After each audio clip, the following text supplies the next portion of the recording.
আজকে বাংলাদেশের সকল জায়গায় মদ পান একটা বিষাক্ত অবস্থার সৃষ্টি করেছে। আল্লাহ তাআলা মদ পানকে হারাম করেছেন। মদ্যপ ব্যক্তি, পরিবার, সমাজ, রাষ্ট্র, জনগণের জন্য ক্ষতিকর। এই মদ পান থেকে তাদেরকে ফিরাতে হবে। কারণ হচ্ছে লিভারের ক্ষতি করে এই মদ, সবশেষে লিভার সিরোসিস হয়ে সে ধ্বংস হয়ে যায়। মস্তিষ্ক ও স্নায়ুতন্ত্রের ক্ষতি হয়ে কথা বলার জড়তা দেখা দেয়। ক্যান্সারের ঝুঁকি উল্লেখযোগ্যভাবে বেড়ে যায়। পাকস্থলী ও অগ্ন্যাশয়ের সমস্যা দেখা দেয়। রোগ প্রতিরোধের ক্ষমতা কমে যায়। নিউমোনিয়ার, যক্ষ্মার মতো মারাত্মক ঝুঁকি বেড়ে যায়।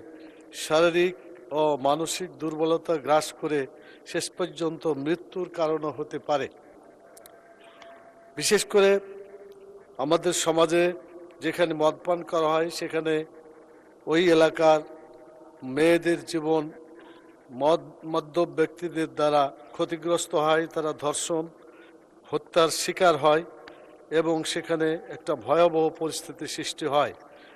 এই অবস্থা থেকে দেশ এবং জাতিকে, জনগণকে রক্ষা করার জন্য মাননীয় স্বরাষ্ট্রমন্ত্রী এই মদ বন্ধের জন্য গুরুত্বপূর্ণ পদক্ষেপ নেওয়া দরকার, কিন্তু আমরা এ পর্যন্ত কোনো পদক্ষেপ নিতে দেখছি না।